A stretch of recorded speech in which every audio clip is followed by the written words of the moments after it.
మమస్ Teja 13th week nominations లో ఎవరు ఉన్నారు, ఎవరు హీరో అయ్యారు, ఎవరు లాస్ట్ లో జీరో అయ్యారు, అన్ని క్లియర్ గా చెప్తాను. మన ఛానల్ ని సబ్స్క్రైబ్ చేసుకోండి, అంటే మంచిగా సబ్స్క్రైబ్ చేసుకోండి అన్ని బిగ్ బాస్ అప్డేట్స్ కోసం. First of all Gautham Nabeel hero fight గురించి నేను చెప్పాలనుకుంటున్నా. నామినేషన్లు ఎవరున్నారో ముందే చెప్పేస్తున్నా. నబీలు మెగా చీఫ్ తప్పితే అందరూ నామినేషన్లు ఉన్నారు. టోటల్ 9 మెంబర్స్ 7 మెంబర్స్ నామినేషన్ ఉన్నారు. ఒక నబీలు మెగా చీఫ్. అండ్ దాని తర్వాత నబీలు గౌతమ్ని నామినేట్ చేశాడు. నీకు ఫైర్ కలవట్లేదని ఒకటి మీరు గుర్తుపెట్టుకున్నారా? అసలు నబీలు అలా క్లాన్ వాళ్ళందరూ తన్ని పెన్నుపొడి పొడిచారు. గౌతమ్ చెప్పిన పాయింట్కే జనాలందరికీ నచ్చింది. వాళ్ళ క్లాన్ వాళ్ళందరూ ఉంటే నబీల్కి ఎవరు సపోర్ట్ చేసుకోవాలి. ఎవరు లేకపోతే వాళ్ళ ఫేవరెట్స్ ఉంటే మాత్రం నబీల్ గుర్తురాడు. వాళ్ళ ఫేవరెట్స్ లేకపోతే మాత్రం నబీల్ గుర్తొస్తాడు. ఆ పాయింట్ కరెక్టే అయింది. ఫైనల్గా నబీల్ ఎవరేంటో తెలుసుకున్నానని కూడా చెప్పాడు. అయినా సరే ఫైనల్గా మళ్ళీ గౌతమ్ మీదకి వచ్చిండు. ఒక పాయింట్ అన్నాడు, వైల్డ్ కార్డ్స్. అవును, తనకు అనిపించింది చెప్పిండు బరాబరు. ఇది గ్రూప్ గేమ్ కాబట్టి వైల్డ్ కార్డ్స్ అందరూ ముందే అనుకున్నారు కదా, వైల్డ్ కార్డ్స్ అందరినీ పంపించాలని. సో ఆ పాయింట్ చెప్పాడు.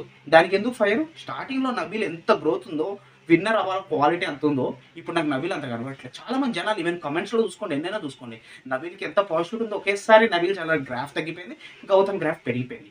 ఎందుకంటే నబీల్ జోకర్ అయ్యిండు, గౌతమ్ హీరో అయ్యిండు. అందరు చూసుకోండి, మీరు కమెంట్స్లో చూసుకోండి. ఎందుకంటే తాను గ్రూప్ గేమ్లో ఉన్నాడు. ఫస్ట్ గ్రూప్ గేమ్ అన్నాడు, తర్వాత ఎవరు ఒరిజినల్స్ తెలుసుకున్నాడు, బయటకు వచ్చేసాడు, మళ్ళీ వాళ్ళు కలిసిపోయాడు. అంటే వాళ్ళు ఇన్ఫ్లుయెన్స్ చేస్తే ఇన్ఫ్లుయెన్స్ అయిపోతాడా కెనడా బ్యాచ్ వాళ్ళు? అక్కడ మాత్రం డెఫినెట్లీ గౌతమ్ మాత్రం ఒక రేంజ్లో గ్రాఫ్ పెరిగిపోయింది. Definitely Bigg Boss winner polls మీరు నమ్మినా నమ్మకపోయినా గౌతమ్ గెలుస్తున్నాడు, గుర్తుపెట్టుకోండి. అండ్ దాని తర్వాత అవినాష్ గురించి, పృథ్వీ గురించి చెప్పాలి. పృథ్వీ ఫస్ట్ వీక్ నుంచి అవినాష్ని టార్గెట్ చేస్తానే ఉన్నాడు. ఎంటర్టైన్మెంట్ తర్వాత ఏం లేదు. అవినాష్ 2 సార్లు మెగా చీఫ్ ఎలా అయ్యాడు చెప్పండి? 2 సార్లు మెగా చీఫ్ అయ్యాడు అంటే అది మామూలు విషయమా? మెగా చీఫ్ అయ్యాడు. పృథ్వీ ఇన్ని వారాలు ఉన్నాడు, ఒక్కసారి మెగా చీఫ్ అయ్యాడు. పృథ్వీ ఇన్ని వారాలు ఇక్కడ ఉండడానికి రీజన్ ఏంటి? కంటెంట్ ఇవ్వడం. విష్ణుప్రియతో కంటెంట్ వల్ల తను ఇక్కడ ఉన్నాడు. జనాలకు కూడా తెలుసు, మీరే చెప్పండి, జనాలకు కూడా తెలుసు. అందుకనే పృథ్వీ ఇన్ని వారాలు ఉన్నాడు. యాక్చువల్లీ ముందే వెళ్ళిపోవాలి కూడా పృథ్వీ వెళ్ళిపోవడం. అది ముందే మాటలతో మాట్లాడుకునేది, ఇవన్నీ అగ్రిమెంట్స్ ఇవన్నీ ఉంటాయి. అండ్ ఆ విషయంలో Avinash card wild cards is on fire. వాళ్ళ పాయింట్స్ అన్న జనాలకి డెఫినెట్లీ 5th వీక్ వచ్చిన వైల్డ్ కార్డ్సే నచ్చుతున్నారు. ఎందుకంటే ముందుకు వచ్చిన తర్వాత ఎవరు ట్రూ కలర్స్ ఏంటో అంతా తెలుస్తుంది. అండ్ ప్రేరణ ఉంది. ప్రేరణకి స్టార్టింగ్ నుంచి గౌతమ్ అంటే అసలు పడదబ్బా.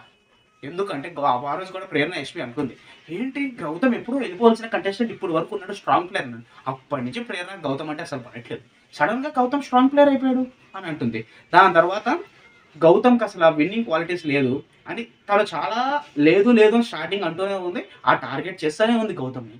ఎందుకంటే పెద్ద చెప్పాల్సిన అవసరం, నువ్వు ఎంత టార్గెట్ చేసినా కానీ గౌతమ్ ముందుకే వెళ్తాడు తప్ప వెనకాలకి రావట్లేదు. ప్రేరణ స్టార్టింగ్ లేడీ టైగర్లా అనిపించింది, కానీ లేడీస్లో మాత్రం నెంబర్ 1 ఉండొచ్చు. కానీ మొన్న నుంచి మాత్రం రోహిణి, మీరు ఎక్కడైనా చూసుకోండి, ప్రేరణ కంటే కూడా రోహిణికే ఇప్పుడు ఎక్కువ ఓటింగ్ పడుతుంది, అది గుర్తుపెట్టుకోండి.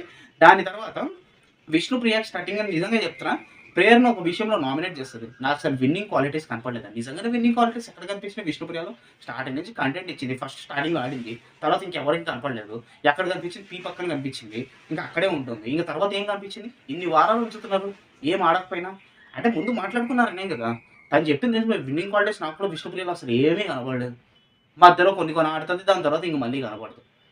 అండ్ దాని తర్వాత ప్రేరణ గౌతమ్ని ఎంత కిందకి తీసినా కానీ గౌతమ్ గ్రాఫే పెరుగుతుంది. ఎందుకు తీస్తుంది అంటే తనకు ముందు నుంచి గౌతమ్ నచ్చట్లేదు. తన పాయింట్స్ చెప్పేది అన్న, లైక్ గౌతమ్ ఎందుకు ఏదో స్ట్రాటజీతో లోపలికి వచ్చి, అవును ప్రతి ఒక్కరు ఇక్కడ స్ట్రాటజీతోనే లోపలికి వచ్చేది. మరి వీళ్ళందరూ ముందే డిస్కస్లు చేసుకుని నామినేషన్ చేయాలి, అది స్ట్రాటజీ కదా. అంటే వాళ్ళ ప్లాన్ అయితే డిస్కస్ చేసుకోవచ్చా?